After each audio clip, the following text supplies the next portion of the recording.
ଆମର ଦଶମ ଶ୍ରେଣୀ ବୋର୍ଡ଼ ପରୀକ୍ଷା ବହୁତ ପାଖରେ। ଆମେ 2 ମାର୍କ ଆଜି ଧରିକି ବସିବା।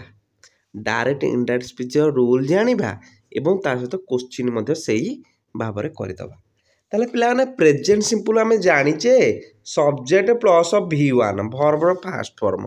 ତାହେଲେ ଡାଇରେକ୍ଟ ସ୍ପିଚ୍ ଆମେ କହିଲେ ମୁଁ ଖେଳୁଛି ଫୁଟବଲ୍, ଆଇ ପ୍ଲେ ଫୁଟବଲ୍, ମନେ ରଖ। ଏଇଟା ଡାଇରେକ୍ଟ ସ୍ପିଚ୍ରେ ଯେତେବେଳେ ତମ ସାଙ୍ଗ ଆମ ସାଙ୍ଗ ଆମକୁ ରିପ୍ଲାଏ ଦେବ, ସେ କ'ଣ ମାନେ ମୋ କଥାଟାକୁ ସିଏ ରିପ୍ଲାଏ ଦେବ ସି ସେଡ୍ ଦ୍ୟାଟ୍, ମାନେ ମୁଁ କହିଲି, ସିଏ କହୁଛି ଯେ ସି ସେଡ୍ ଦ୍ୟାଟ୍, ଆଇ ବଦଳରେ ଏଠି ହେଇଯିବ ହି। ହେଲା, ମନେ ରଖିଥ ଡାଇରେକ୍ଟରୁ ଇନଡାଇରେକ୍ଟ ଯେତେବେଳେ ଯିବା ସବୁବେଳେ ପାଷ୍ଟକୁ ଚାଲିବ।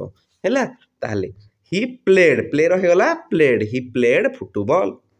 ସେମିତି ପ୍ରେଜେଣ୍ଟ ପ୍ରୋଗ୍ରେସିଭ୍ ବା ପ୍ରେଜେଣ୍ଟ କଣ୍ଟିନ୍ୟୁଅସ୍ ଆମେ କ'ଣ ଜାଣିଛେ ସବଜେକ୍ଟ ପ୍ଲସ୍ ଇଜିଏମ୍ଆର୍ ପ୍ଲସ୍ ଭର୍ବର ଆଇଏନ୍ଜି ଫର୍ମ।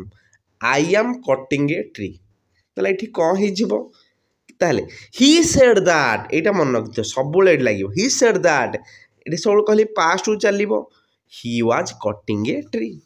ସେମିତି ପ୍ରେଜେଣ୍ଟ ପରଫେକ୍ଟ ସବଜେକ୍ଟ ପ୍ଲସ୍ ଭର୍ବର ହାଭ୍, ହାଜ୍ ପ୍ଲସ୍ ଭର୍ବର third form I have eaten food, he said that. ପାଷ୍ଟକୁ ଯିବା ହି ହ୍ୟାଡ୍ ଇଟେନ୍ ଫୁଡ୍। ସେମିତି ପାଷ୍ଟ ସିମ୍ପଲ୍ ଥିଲେ ଆହୁରି ପାଷ୍ଟକୁ ପଳେଇବା I drove the car, subject plus V2। ହେଲା, ଏଠି କ'ଣ ହେବ he said that he had driven a car, drive ରହିଲା ଡ୍ରାଇଭ୍, ଡ୍ରୋଭ୍, ଡ୍ରାଇଭେନ୍।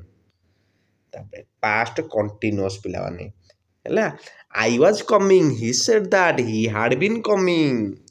ହେଲା, ତାପରେ ଆଇ ହାଭ୍ କମ୍, ହେଲା କମ୍, କେମ୍, କମ୍। ହେଲା, କମ୍ର 3ଟା ଫର୍ମ ହେଲା କମ୍, V2 ହେଲା କେମ୍, V3 ହେଲା କମ୍। ତାହେଲେ ହି ସେଡ୍ ଦ୍ୟାଟ୍, ଆହୁରି ପାଷ୍ଟକୁ ଯିବା ହି ହ୍ୟାଡ୍ ବିନ୍ କମିଂ।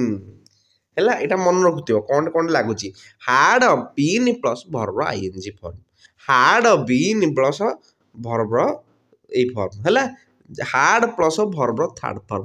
କେଉଁଟାକୁ କେଉଁଠି ଚେଞ୍ଜ ହେଉଛି, ପ୍ରେଜେଣ୍ଟ ସିମ୍ପଲ୍ ଥିଲେ ପାଷ୍ଟ ସିମ୍ପଲ୍ ହେଉଛି। ବୁଝିହେଉଛି ତ? ଏଇଟା ମନେ ରଖିଥିବ, ଏଇଟା ଲେଖିଲେ ଆମେ ପରୀକ୍ଷାରେ 2 ମାର୍କ ଧରିକି ଆସିବା। ତାହେଲେ ୱିଲ୍ ହେଲା future, I will go to the gym, he said that he would go to the gym. I would help, he said that he would help. I can carry bags, he said that he could carry bags. ବୁଝିଲା ତ? ହେଲା, ଏଇଟାକୁ କ୍ୟାନ୍ର could ହେଉଛି ଆମେ ପଢ଼ିଥିବା modal auxiliary will, would, shall, should, may, might, can, could, must, need, dare, ought to, used to. ବୁଝିଲା, ତାର ମନେ ରଖିପାରିବ କ୍ୟାନ୍ର କୁଡ୍, ୱିଲ୍ର ଉଡ୍, ସାଲ୍ର ସୁଡ୍। ବୁଝିହେଉଛି ତ? ତାହେଲେ ଧନ୍ୟବାଦ ପିଲାମାନେ।